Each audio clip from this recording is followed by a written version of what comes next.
Hey guys, welcome to another VATSIM video here on the AviationPro channel. In this video we're going to take a look at all the phraseology required for an IFR flight on the VATSIM network. Let's take a look.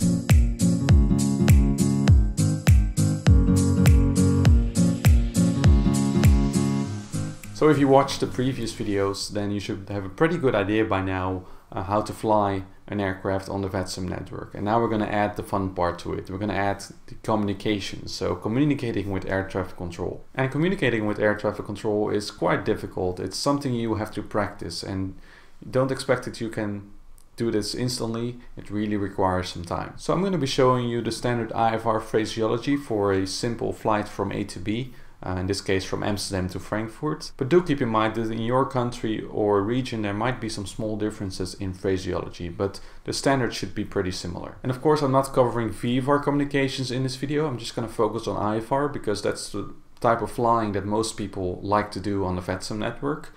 But when it comes to VFR communications, I really highly suggest to read some manuals about that, because in each and every country the VFR phraseology is a little bit different, and each and every airport has its own procedures regarding VFR, but the IFR phraseology is pretty standard across all airports in the world, and each and every airport has a SIT, each and every airport has a star in general, and that kind of makes it a more standardized picture. So I might do the VFR communications in a later video, but for now we're just going to focus on the IFR part, flying an airliner from A to B. So let's head into the cockpit again and take a look at phraseology. So guys, welcome into the Boeing 737 cockpit. It's time to put your headset on right now, because we're gonna talk to virtual air traffic controllers. Well, I'm not actually connected to the VATSIM network. I'm gonna act as a controller myself to show you the really standardized phraseology for an IFR flight from A to B. In this case from Amsterdam to Frankfurt. Make sure you configure your headphone again, make sure your speakers are okay and that your microphone is also okay, so that you know that you sound well over the VATSIM radios. Alright, so I'm just going to take you through it and we'll take this step by step. So the first thing you usually want to do when you have connected to the VATSIM network using a call sign is listen to the ATIS. If there's an air traffic control frequency for ATIS online, you can just tune in that frequency in your radios once you're connected to the VATSIM network to listen to the ATIS. And the ATIS is the Automated Terminal Information Service, and it contains information about the weather, about the airport, which runways are active, if there are any runway or taxiway closures, things like that. A lot of good info that will help you to get going for your flight. Alright, so also things like QNH, wind information, etc. So you can just go to your radio stack here. In this case the frequency of the ATIS is 132.97, and if you put that to the active box, vPilot will make sure you connect to this frequency, and then you will be able to hear the ATIS and get that information. Alright, now of course I cannot simulate it right now, but we'll just pretend that the current information or the identification letter of the ATIS is alpha. We presume that runway 24 is active at Amsterdam, and there are no other really important information other than the weather. We have the QNH already in there, 1027. Alright. Now with the ATIS, it's important that you have the latest information, and this identification letter, which is called information, in this case information alpha, helps you to make sure you have the current info, because if there's anything changing, like the weather is changing or the runway that is active is changing and that's being updated in the ATIS, then also the identification letter changes. So then you go from information alpha to information bravo. So if the air traffic controller tells you now information is Charlie, now then you know, alright, I need to listen to the ATIS again because my information is out of date, basically. So that really helps you to get to know the latest information about the airport. So before we continue to contact the delivery controller, I first want to kind of explain how it works on VATSIM, how you have to contact ATC. Now the thing with VATSIM is of course that you cannot have 24/7 ATC at every single airport. That's impossible, of course. So the way it works is there's just air traffic controllers online. They can book their positions, and you will just see in vPilot which air traffic controllers are online. But the question I often get is, which one do I contact first? Well, the basic way you can see the air traffic control structure is like an inverted pyramid, or a pyramid that is upside down. So you start usually with the delivery controller, then you go to ground, then you go to tower. Once you've taken off, you'll go to approach or departure, and then usually you end up at radar or center. Alright. Now you also might have some en route air traffic control, like Eurocontrol in Europe, which provides air traffic control above flight level 245. But if this is not the case, radar controllers will take over that function. Now if you start in an airport, you know, there might be gaps in the ATC structure. For example, there might be delivery, online, tower and radar. So then in that case you start at delivery to ask for your flight plan clearance, but then because ground is offline, you go to tower, because tower takes over the responsibilities of the ground controller. Same when you go to approach and departure is not online. In that case you'll just immediately contact the radar controller, because that controller will take over the responsibility from approach and departure. If you're not entirely sure which controller to contact, just send them a private message, because you know some sectors, for example in London, you have a couple of different sectors, and you might not be sure whether your airport is also covered by your radar controller, if the radar controller is the only one who's online. But you can always send a private message, hey, do you provide ATC at this and this airport? I'm sure they will be happy to answer that for you. Alright. And there might be a situation when there's, for example, only a tower controller online. In that case, tower will take over the responsibilities of ground and delivery. So you ask your flight plan clearance with tower, and then after tower there's no ATC anymore, and then you go to the so-called Unicom frequency. And this is the frequency where pilots can send each other text messages via their pilot client in order to let each other know what they are doing. For example, if tower gave me a takeoff clearance, then there's no further ATC, then I would contact Unicom, or monitor Unicom 122.8, and then I can send a text message to view pilot saying, for example, KLM 1771 climbing on the departure route to flight level 130, something like that. Alright, so that's the basic idea of Unicom. So I hope that's kind of clear. Again, don't be afraid to ask, and if you're arriving at the airport and you're still on Unicom, just wait for a contact me message usually, because the air traffic controllers will notify you when you enter their airspace. And there might be situations where you can just contact the controller yourself. For example, if you're on the ILS approach and tower is online, it makes sense to contact the tower controller. Or if you're landing and the only controller that's online is a ground controller, then it makes sense to contact ground yourself, and then you do not have to wait for a contact me message. So let's take a look at the flight plan clearance. The flight plan clearance is the first thing you want to do, and it basically allows the delivery controller to check your flight plan. Now I'm going to assume that all controllers are just online, so we're going to go from frequency to frequency, and we'll just go over it from there. So we'll tune in the frequency, which is 121.97 for the delivery controller. And the first thing you always want to do is make sure that you're not blocking any transmission. So make sure that an instruction is finished, or at least that there are no other pilots talking. So for example, when air traffic controller gives an instruction to the aircraft and the aircraft takes a while to respond, you should not respond or jump in then and ask for your clearance or something like that. No, you should wait for that instruction to be finished, otherwise you know, you're interrupting an instruction. So just take some time to listen on the frequency to see whether it's your turn. So it seems like the frequency is silent, because I'm the only one, of course. So I'm gonna ask my clearance. Now, you can already know what your clearance is pretty well. You know the active runway, you know your first waypoint. In this case, our first waypoint is a depot.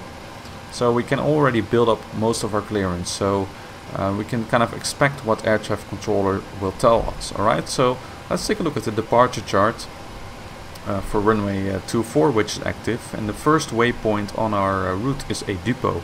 So if we look at this SID overview chart, you can see that a depot is a waypoint that is positioned after Lunix and Rendi waypoints. So if we look at the departure chart for runway 24, then we can see that the Rendi 1 Sharwa departure is our correct departure route. So As you can see, the first waypoint name might not always align well with the SID name, but at least you know now that the Rendy 1 Sierra departure is the correct departure route. So we can expect something like KLM 1771, clear to Frankfurt, Rendy 1 Sierra departure, runway 24, squawk. I don't know the squawk yet, but I've basically built up most of my clearance myself already. So just take a piece of paper, write down all of the information, and then you're pretty much good to go, and you kind of can already expect what the air traffic controller will say, right? So flight plan clearance, what you want to report usually is your position. In this case we're at stand Bravo 23, and you also want to report the latest ATIS information, so that the controller knows you have the latest information about the weather and the airport on board. And usually you ask your clearance kind of 20 minutes before your departure time, so when you push back from the gate, and kind of after your pre-flight checklist. That's kind of the point where you can ask your clearance. So we've tuned in the frequency is good to go. No, I'm not interrupting anybody, so let's go ahead and ask clearance. Schiphol delivery, goedemiddag, KLM 1771 at stand Bravo 23 with information Alpha, requesting clearance to Frankfurt.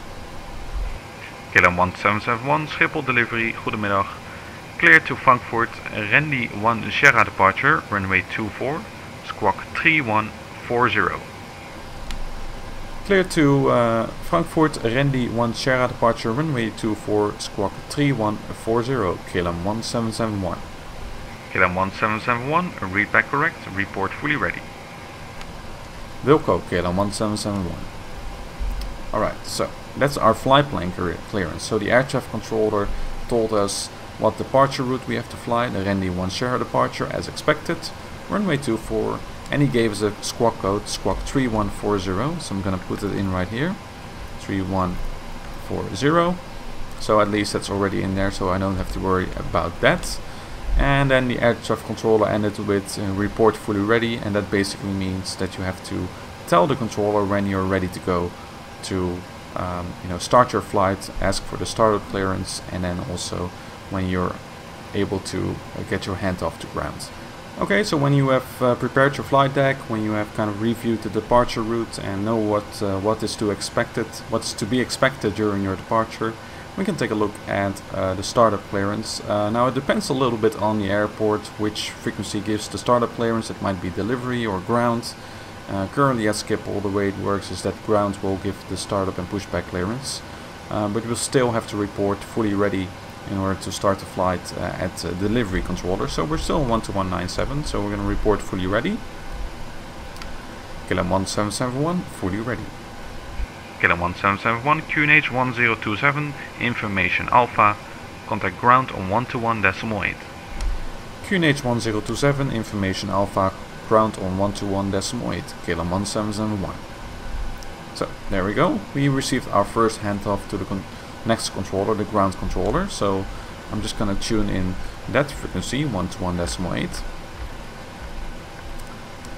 And just for convenience, I like to tune in the next frequency as well, which is 119.225, the tower controller.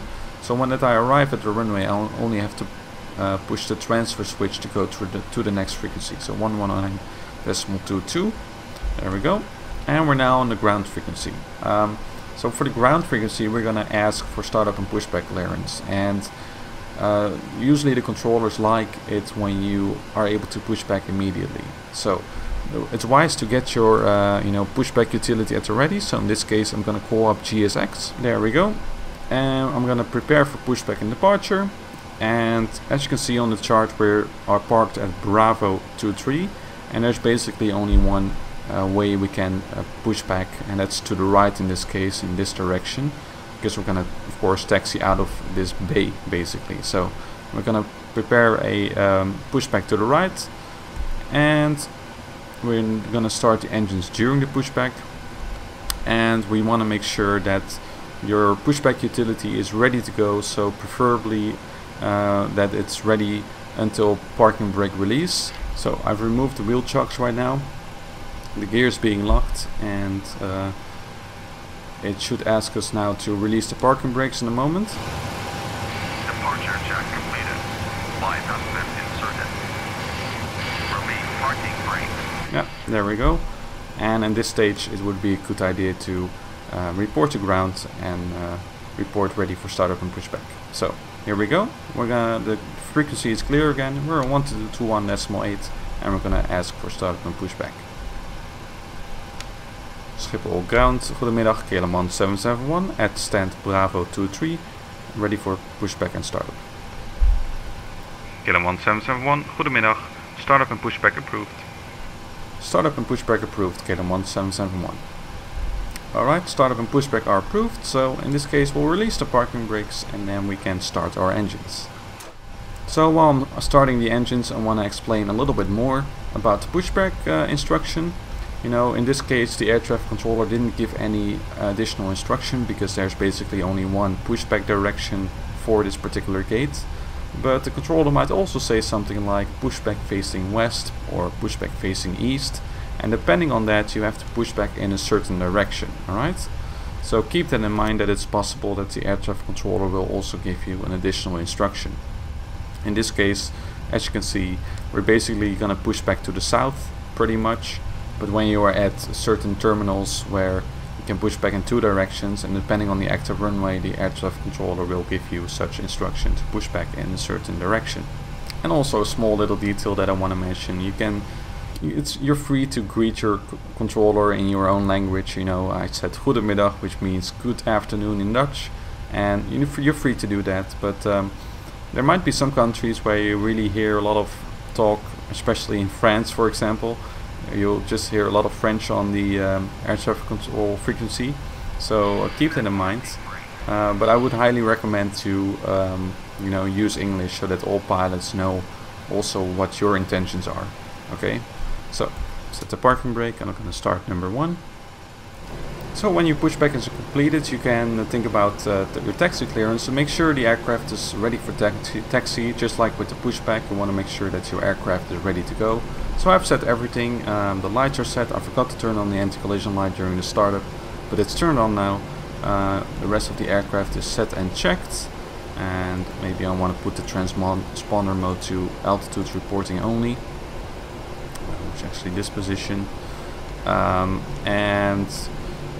Basically you can ask for taxi, and as with clearance you can just prepare for your taxi clearance. You know your position, you know what the active runway is, so you can already anticipate what your taxi instruction will be. So let's take a look at the chart. We're here at Bravo 23, we just pushed back.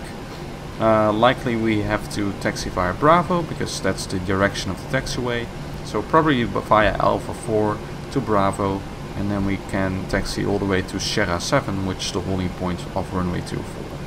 Of course you will know for certain what your instruction is going to be when you have asked your clearance, but it's always good to prepare in advance so you kind of have an idea what the taxiways are.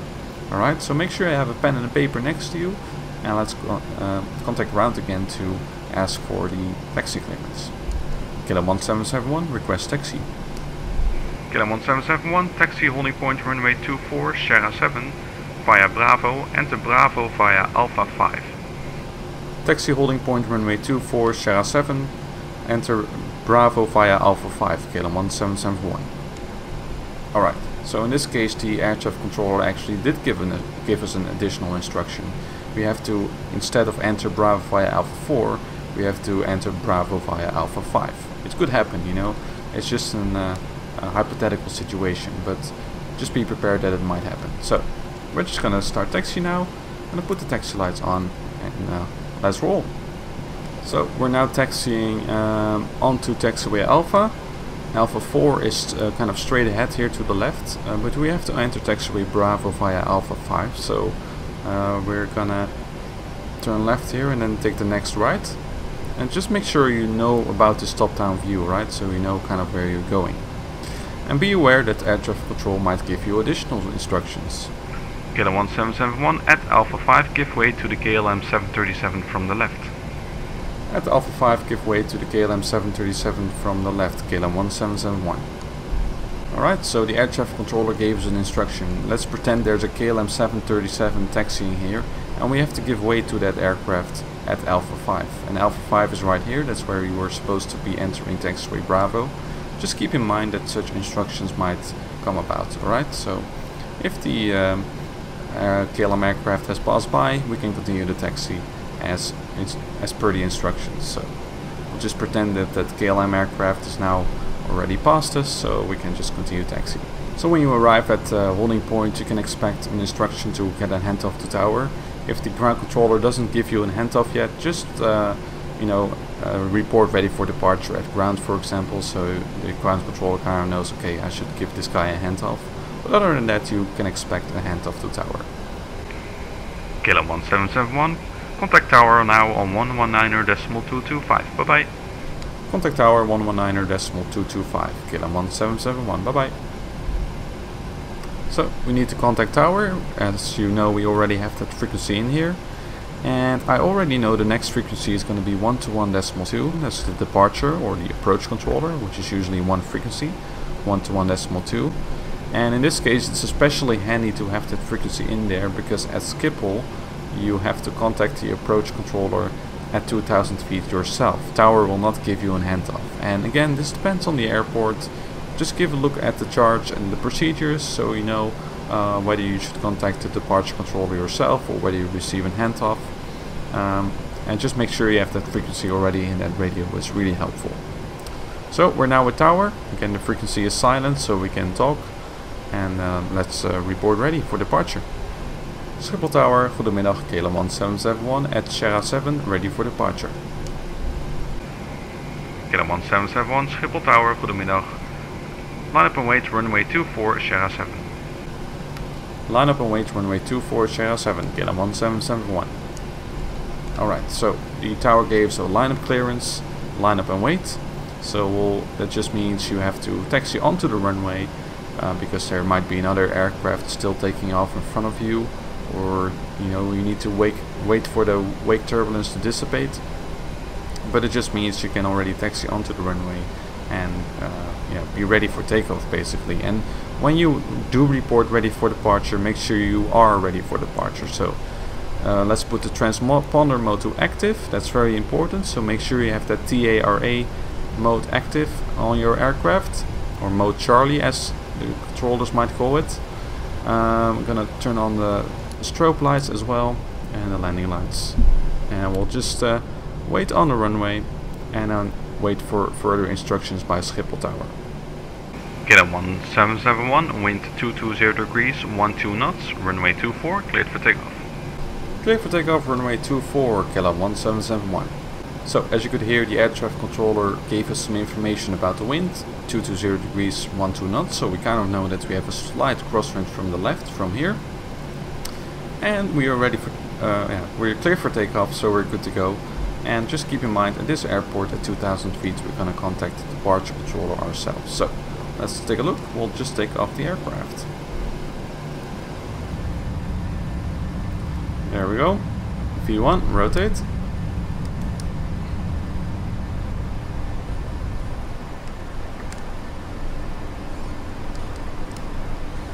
Positive rate, gear up. So this is usually a very busy phase, alright? So just make sure you make use of the autopilot. You can already turn it on right now. And we'll just climb to our initial altitude of flight level 60 in this case at Amsterdam Schiphol Airport. And we'll just keep on the tower frequency until 2000 feet, and then we're going to switch to the departure frequency. Alright, so keep a good eye on your aircraft, make sure everything is going well. So we're about to pass 2000 feet, so let's go to the departure controller 121.2. So again, wait for the frequency to be inactive and that all other instructions have been completed, and then you can step in.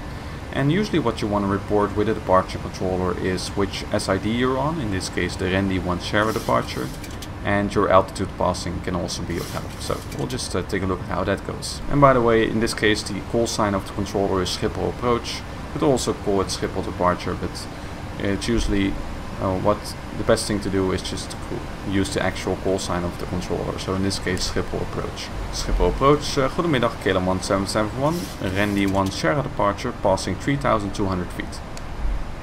KLM 1771, Schiphol approach, goedemiddag, climb flight level 130. Climb flight level 130, KLM 1771.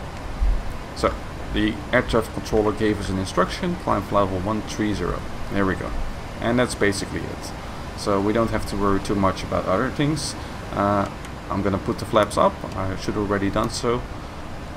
But anyways, you can see that this can be a very busy part of the departure. So keep that in mind. So as you're with the departure controller, you can expect some further instructions, maybe direct to a waypoint or higher flight levels, things like that. So keep in mind that the air traffic controller can always give you such instructions.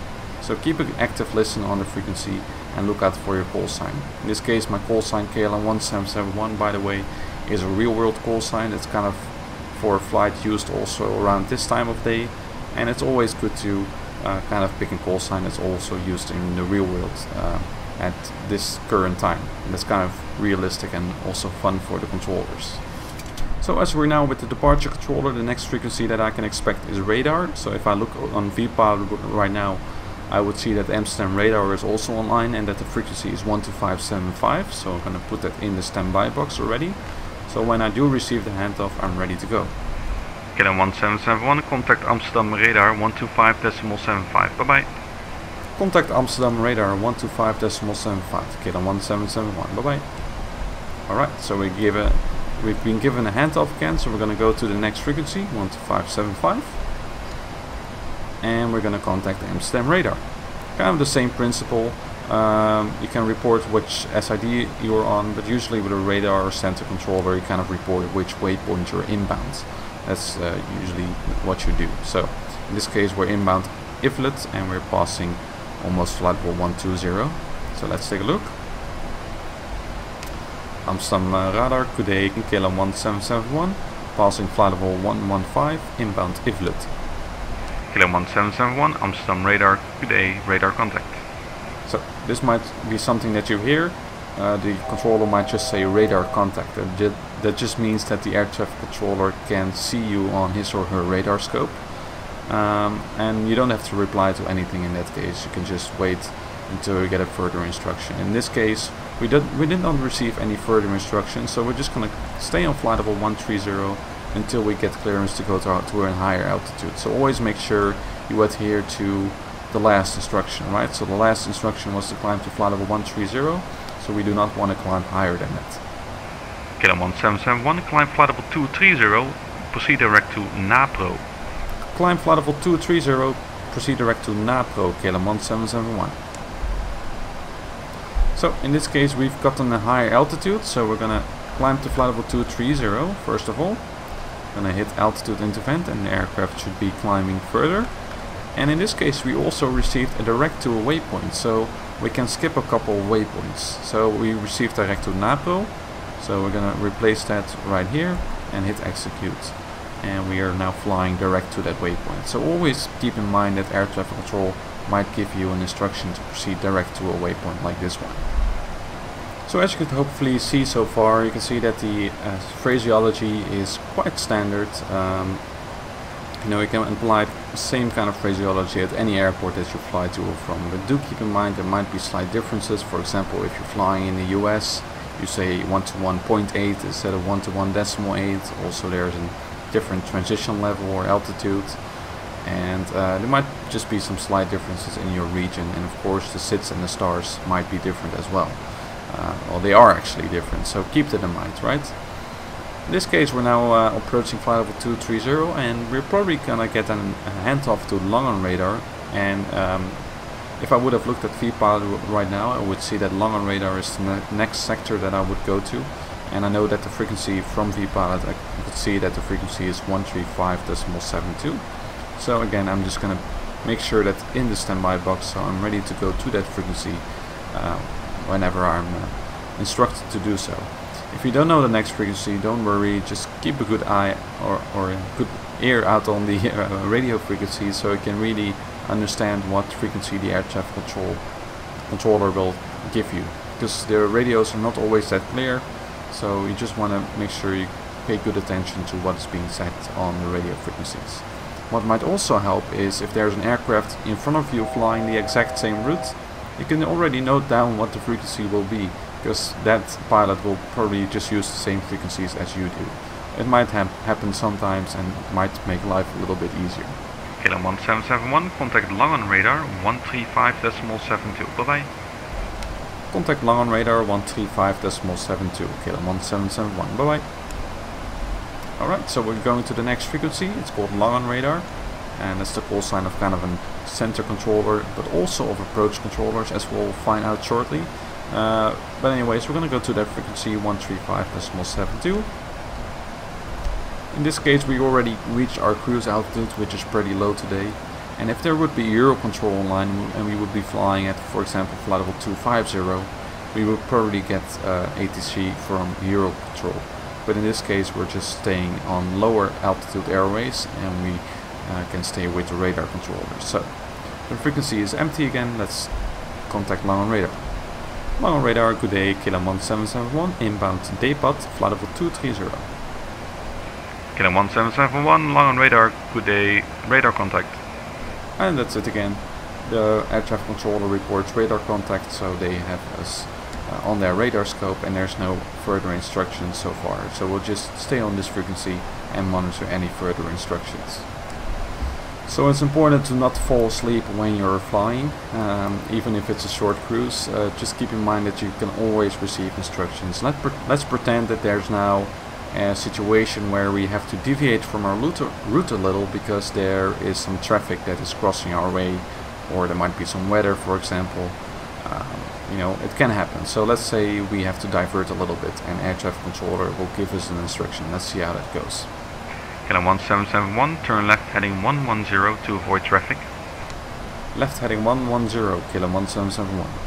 Okay, so we received the instruction. Make sure you comply immediately, especially in those kind of situations, and that's why it's also handy to keep the heading bug aligned.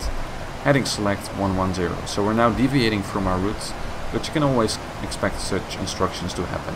And at some point the air traffic controller will just guide you back to your original route, or might give you a direct to a certain waypoint.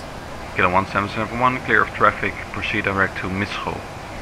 Direct to Mischo, KLM 1771. Alright, so we're cleared of traffic, so we'll proceed direct to that waypoint. There we go. Hit LNAV again, and we're back on our route basically.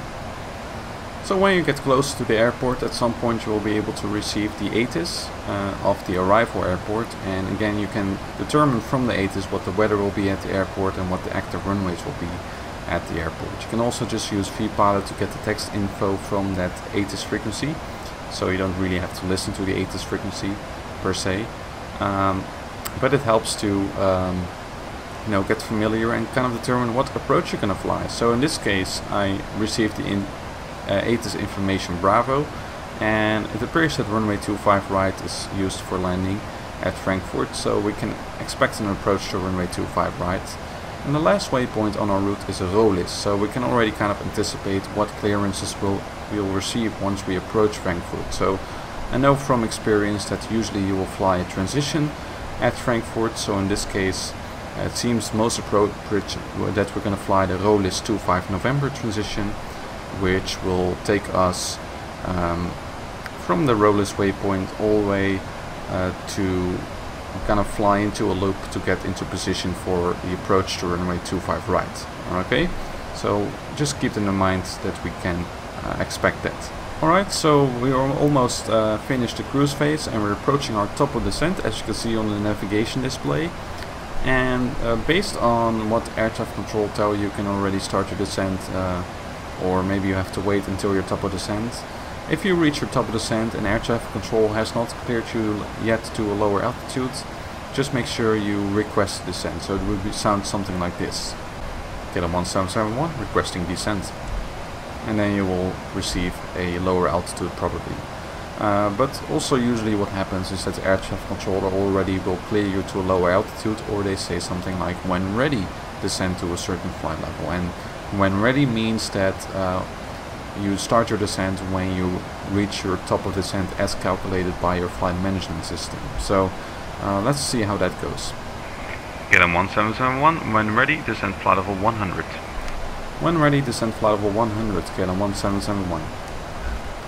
Okay, so the air traffic controller gave us an instruction to descend when ready to descend flight level 100, so I've already put in the lower altitude, and basically when ready as I said, just means we're going to start our descent when we reach our top of descent.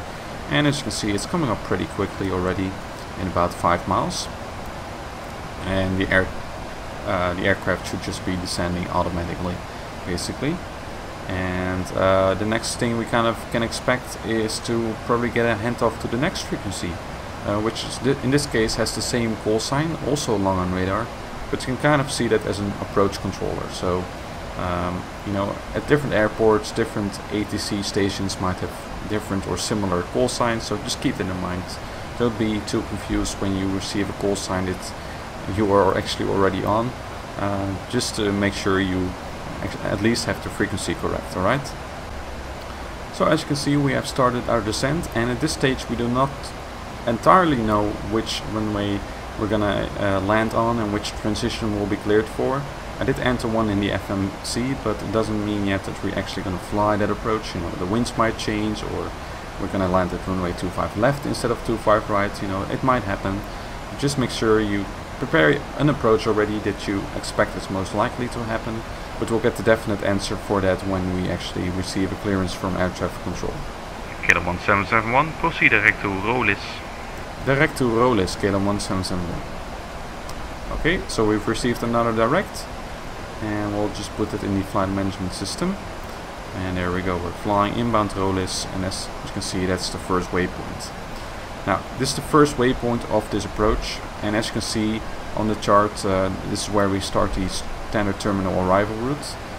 If we were not to get a clearance when we arrive at this waypoint, what you actually have to do is hold at that waypoint, because if you've not received a clearance to start the approach yet, then you're, you know, it's not possible to continue that approach, so it's most likely that you will have to hold.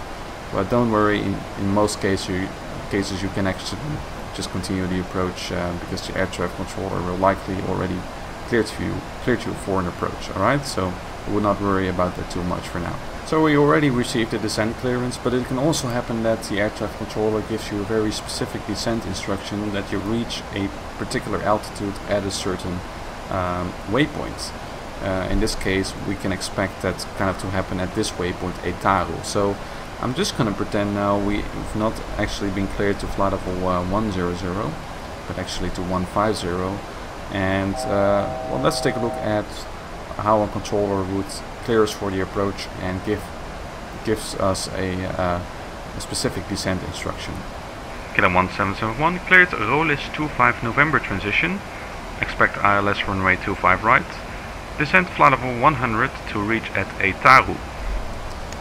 Cleared Rolis 25 November transition. Expect ILS runway 25 right. Descent flight level 100 to reach at Etaru, KLM 1771. Okay, so in this case we received a very specific descent instruction. We have been cleared to fly on the transition, so the Rolis 25 November transition, I already programmed that in the flight management system. And now we just have to make sure that we reach Etaru at flight level 100. We already programmed that in the flight management system, so that's good to go. We might need to increase our descent rate if necessary. You know, you kind of have to adjust that yourself, so you make sure that you reach that level at the waypoint that you were instructed to. And well, let's take a look at that goes. And we now can just follow the route as programmed in the flight management system. KLM 1771, contact long on radar on 120.8. Bye bye. Contact long on radar on 120.8, KLM 1771. Bye bye. Alright, so we received another frequency right now, 120.8. So I'm going to put that in, which is also called long on radar. And this is kind of the approach controller, and you can kind of expect that controller to give you further instructions and to probably to give you a vector. So in that case, the air traffic controller will really assign you specific altitudes and headings in order to line you up for the approach, without having you to follow that entire transition to the runway.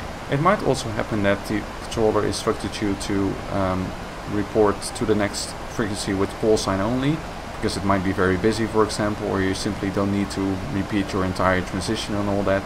So keep in mind that such instructions might be given. Alright? Okay, so we're going to contact long on radar. Long on radar, good day, KLM 1771. Rollage 25 November transition, passing flight level 108 for flight level 100. Kilo 1771, long on radar, good day. Turn left heading 120, descend flight level 90. Left heading 120, descend flight level 90, Kilo 1771. So, in this case we're going to deviate from our route. We're going to turn left heading 120 on heading select, and we've been cleared to descend to flight level 90. There we go.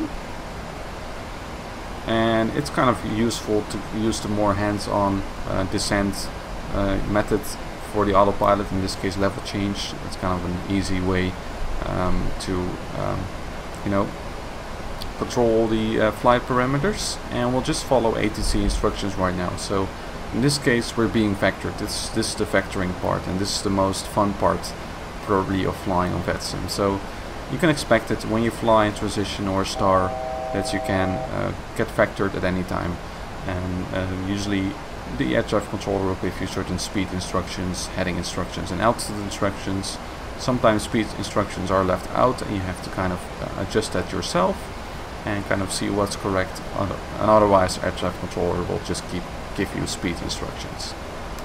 So in the meantime, the air traffic controller already cleared us to a lower altitude, to flight level 70, as you can see, and we're reaching that now, and we'll just wait for further instructions. Kilo 1771, descend 5,000 feet on QNH 1031, speed 220 knots.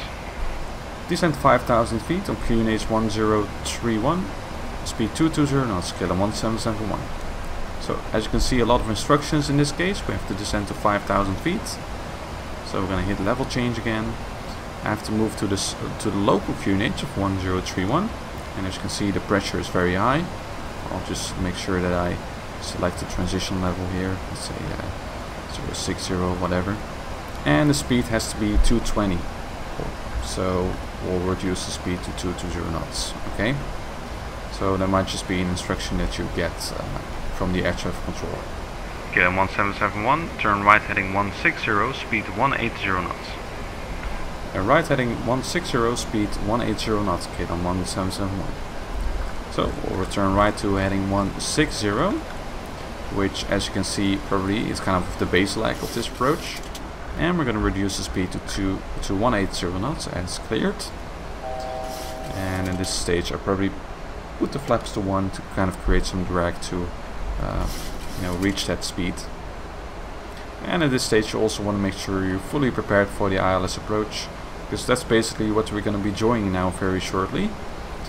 And as you might expect, you can expect another right turn very shortly in order to line up with the approach.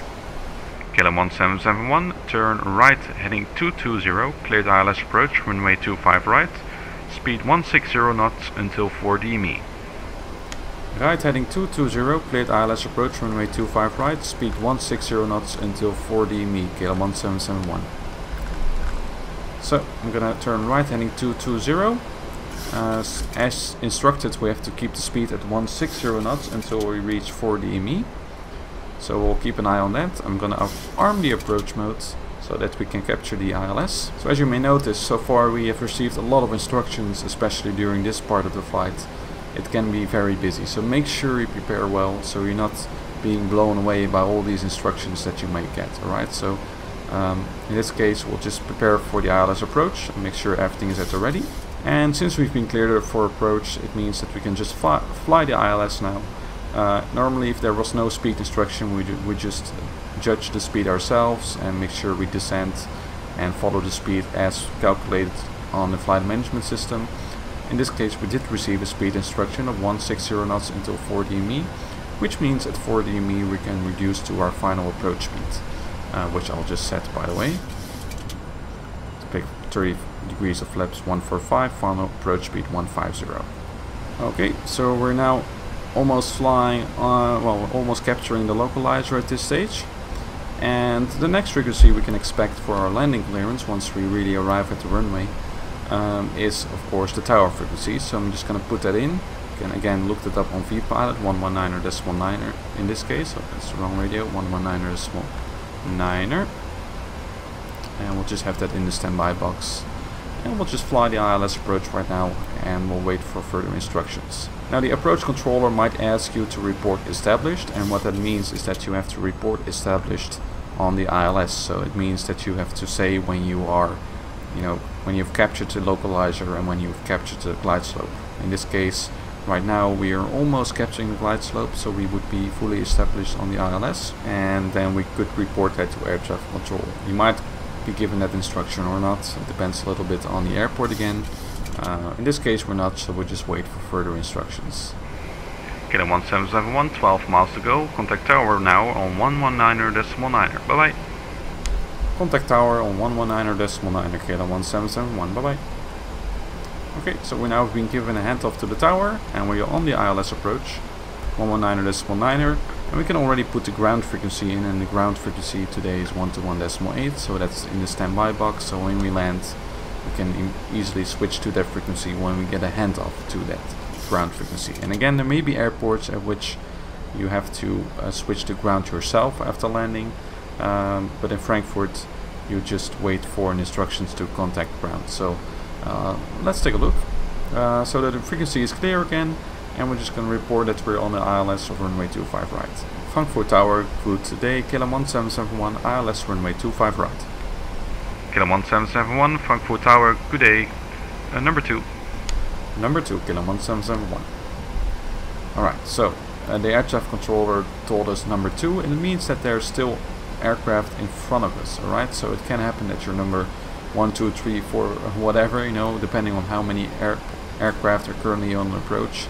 And it just kind of tells you, okay, how many aircraft are still in front of me. In this case, 1 aircraft is in front of me, and my landing clearance is not given yet because simply there's another aircraft approaching the runway, or still blocking the runway and waiting for the runway to be vacated. So just keep that in mind, alright?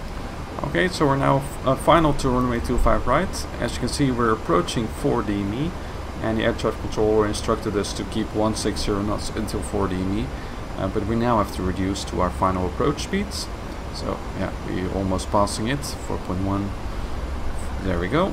We'll reduce to 150. I'm going to put the flaps down to 30.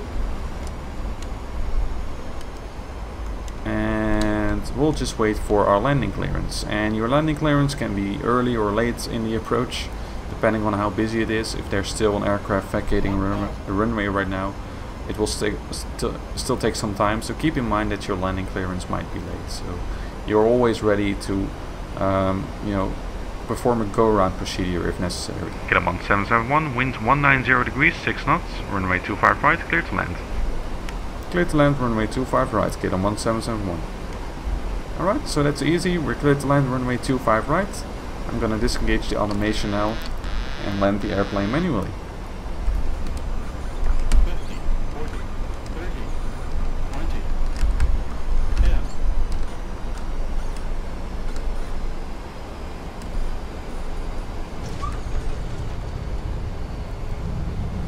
There we go, so we've landed the airplane, and it's time to vacate the runway. And we'll wait for further instructions, and make sure at this point you have your ground chart at the ready.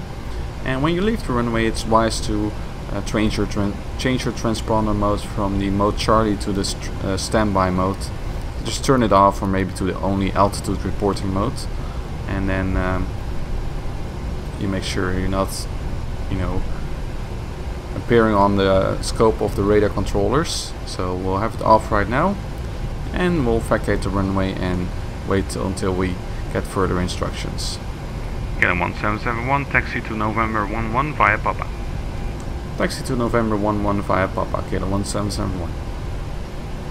Okay, so we've now been given an instruction to taxi to a particular holding point, November 11, as you can see on the chart, via Papa. And as you may notice, we're still with the tower controller, but we'll probably receive a handoff to the ground controller called Frankfurt Apron in a minute. So we'll just wait for that to happen. Kilo 1771, contact Frankfurt Apron on 121.75. Bye bye. Contact Frankfurt Apron on 121.75, Kilo 1771. Bye bye. Okay, 121.75. Apparently I prepared the wrong frequency, but it doesn't matter. 121.75. We'll go to Frankfurt Apron. Frankfurt Apron, good day, Kilo 1771, approaching November 11. Kilo 1771, Frankfurt Apron, good day. Taxi to stand Alpha 20 via November. Taxi to stand Alpha 20 via November, Kilo 1771. Alright, so in this case the ATC instruction is pretty easy. We taxi to stand Alpha 20 via November, which means we can turn left here in a moment onto taxiway November, and we can just taxi to the gate in this case. So we've arrived at the gate and we're just gonna park the aircraft,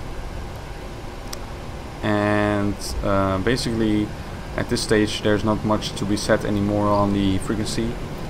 Basically you can sign off with the air traffic controller if you want to. For example, if it's not very busy, it's kind of polite to say that you're signing off from the network, and we'll take a look at how that is kind of done usually. But if it's very busy and the air traffic controllers are just busy themselves controlling other traffic, might just as well just disconnect. They usually don't mind you to do that. There's no really formal thing or something that will require you to sign off with the air traffic controller in a particular way. So we're just going to set the parking brakes, and we would be able to set the wheel chocks, for example. There we go. And we'll just sign off. And Kilo 1771 is on the blocks. Thank you for the ATC. Bye bye. Kilo 1771, thank you for flying. Bye bye. So there you go. That's kind of what an IFR flight phraseology looks like from A to B. In this case, from Amsterdam to Frankfurt. Of course, I'm not a controller at Frankfurt, so at Amsterdam, so I might have done some things wrong, but I hope you kind of get a basic idea of the phraseology for such flights. So guys, I hope this has helped you out, that you now have a basic idea of what the standard form of communication is for an IFR flight from A to B. And I would highly suggest that you pick a favorite route, like I did when I was 13 years old, flying from Amsterdam to Frankfurt and back all the time, so that you really get familiar with the route and the phraseology that is used on that route. And then you can further explore other airports and other accents, especially if you're flying in Europe. But by now you should have a good idea of what the standard IFR phraseology sounds and looks like. So if you have any comments or questions, make sure you leave them in the comment section below. I'm happy to answer them for you. And in the next video we're going to take a look at some tips and tricks before you start to make your first VATSIM full flight. And it's kind of a step up video to the video after that, where we're really going to make a flight on the VATSIM network from A to B, and we're going to be showing you that in huge detail. But I just want to mention some tips and tricks to make your first flight on the VATSIM network more comfortable. So thanks for watching this VATSIM video here on the AviationPro channel. Make sure you check out some of my other videos. And if you like this tutorial series so far and all the videos in it, make sure you check out the description to find out how you can support the AviationPro channel, because your contribution would be much appreciated. Thanks for watching, and I will see you on the next one.